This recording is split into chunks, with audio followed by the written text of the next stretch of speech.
Eu saí do cinema com uma sensação muito estranha depois de assistir ao filme do Michael Jackson. Isso porque, durante quase o filme inteiro, eu sentia que a obra estava tentando me convencer de alguma coisa. Como se existisse um esforço constante para proteger a imagem daquele homem. E talvez isso não seja necessariamente um acidente. Em fevereiro, eu fui para Nova York assistir Michael Jackson musical na Broadway. E, curiosamente, depois de assistir o filme, agora aqui no Brasil, eu comecei a perceber uma diferença muito forte entre as duas obras. O musical parece interessado em fazer você sentir Michael Jackson.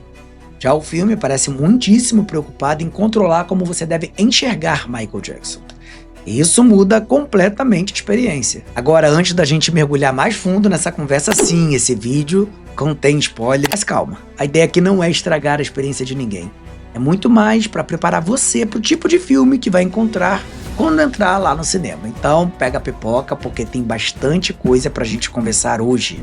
Eu sou Rômulo Salles e a gente vai conversar sobre uma das cinebiografias mais esperadas e mais polêmicas dos últimos anos. E se você gosta de conversas mais profundas sobre cultura, entretenimento e bastidores desse mercado, já se inscreve aqui no canal, deixa o like nesse vídeo e ativa o sininho, porque é exatamente esse tipo de discussão e conversa que a gente vai construir juntos aqui nesse espaço.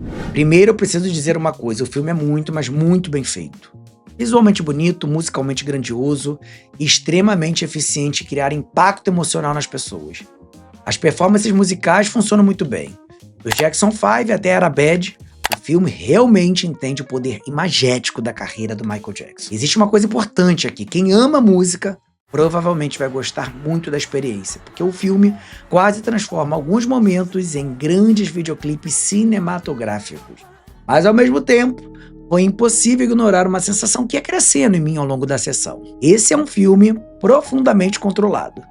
E isso aparece o tempo inteiro. O roteiro constrói uma tese muito clara desde o início. Michael Jackson como uma figura inocente, quase infantil, muitíssimo deslocada do mundo real. E tudo no filme reforça essa ideia. Peter Pan, Neverland, a infância roubada, as cenas olhando crianças brincando, a relação emocional com a fantasia. O filme quer constantemente justificar por que Michael Jackson se tornou quem ele se tornou. E sinceramente, em alguns momentos isso funciona muito bem, porque existe dor real ali. Existe trauma, existe violência emocional. Mas talvez nenhum personagem represente isso nesse filme melhor do que a figura de Joseph Jackson.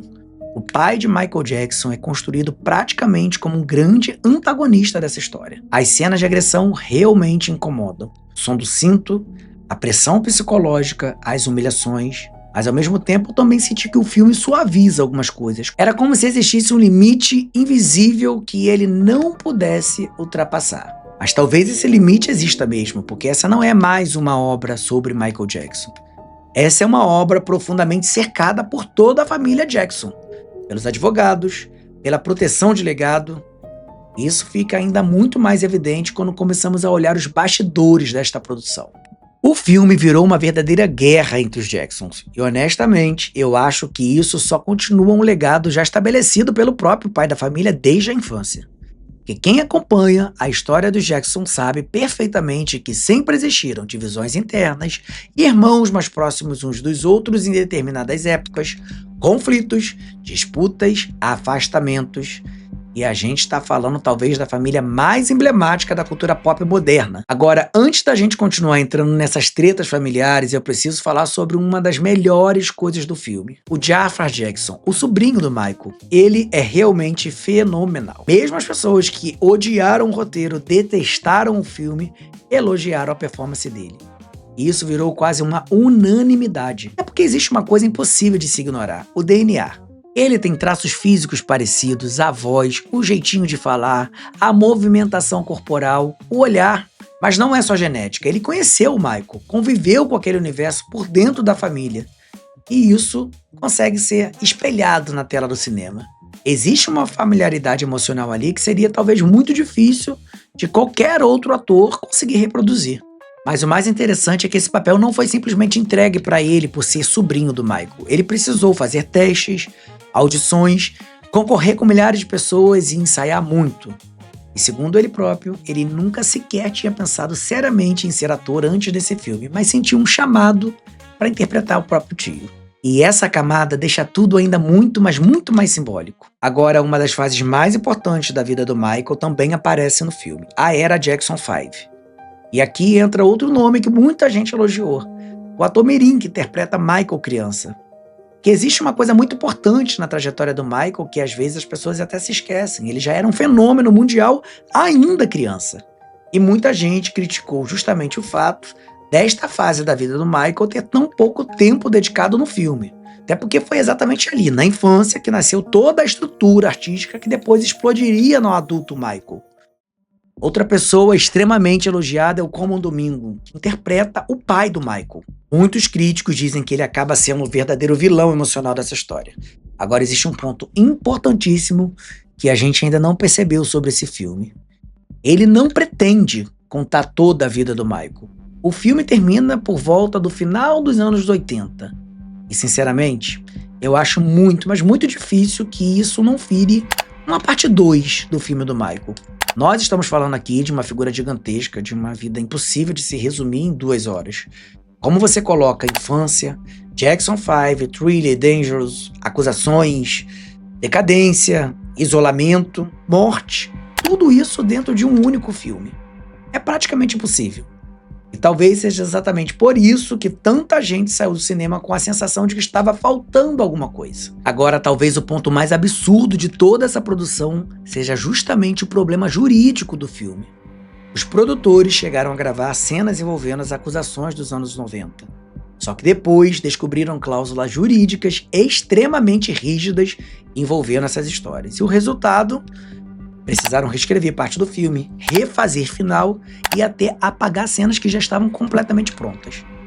Sinceramente, isso explica muita, mas muita coisa, porque em vários momentos o filme realmente parece terminar quase que em suspensão, como se faltasse uma peça importante daquela narrativa. E talvez falte mesmo, e por isso eu acredito piamente que vem aí a parte 2 de Michael. Agora, quando a gente entra na relação da família com o projeto, aí a situação fica ainda mais caótica. Paris Jackson, por exemplo, a filha, deixou muito claro que ela não estava envolvida no filme. Ela chegou até a ler as versões iniciais do roteiro, deu opiniões e criticou coisas que considerava desonestas. Exatamente, ela usou essa palavra, desonestas, mas depois ela simplesmente se afastou do projeto. Ela não participou, não apoiou publicamente e sequer compareceu à premiere. E isso ficou ainda pior quando as pessoas da produção começaram a dar entrevistas sugerindo que ela apoiava o filme. Ela foi direto pro Instagram desmentir tudo. Disse que teve zero envolvimento e fez críticas ao roteiro e que quando percebeu que suas opiniões não seriam consideradas, decidiu seguir a vida. E isso diz muito sobre o tipo de disputa narrativa que existe em torno dessa obra. E talvez o caso mais simbólico de todos seja Janet Jackson, a irmã mais famosa do Michael depois dele próprio. Janet simplesmente recusou ser retratada no filme. E isso é muito forte quando você para pra pensar, porque ela literalmente não existe na narrativa. E ainda surgiram rumores de brigas internas na família durante exibições privadas do filme. Rumores envolvendo Germany, Janet, discussões, acusações. Ela negou tudo publicamente, mas também não compareceu à premiere. Então, claramente, existe algum desconforto ali. Agora, uma coisa muito curiosa nisso tudo é que, apesar dos filhos de Joey Jackson parecerem viver em eterno conflito, os netos parecem ter relações muito mais saudáveis entre si. Os primos convivem, são amigos, os filhos do Michael mantêm relações com os outros membros mais jovens da família.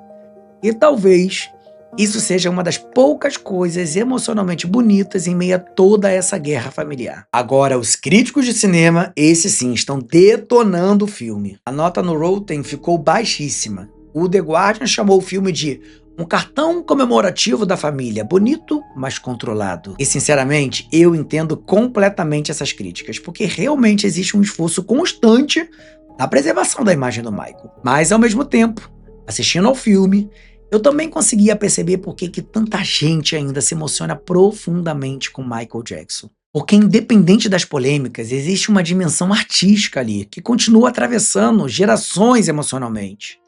E talvez seja exatamente isso que torna qualquer obra sobre o Michael Jackson tão complicada e tão divergente.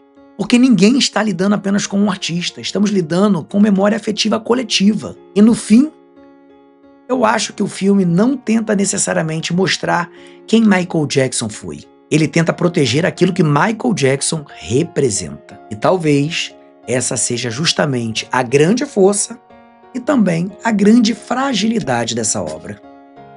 Agora eu quero saber de você, uma cinebiografia produzida pela própria família consegue realmente ser honesta? Ou toda a obra sobre grandes ícones inevitavelmente vira uma disputa de narrativa? Comenta aqui embaixo porque eu realmente quero ler um pouquinho da visão de vocês sobre isso. Inclusive, se esse vídeo trouxe uma reflexão diferente sobre cultura, entretenimento, bastidores desse mercado, já deixa aqui o seu like porque isso vai ajudar muito o canal a alcançar mais pessoas.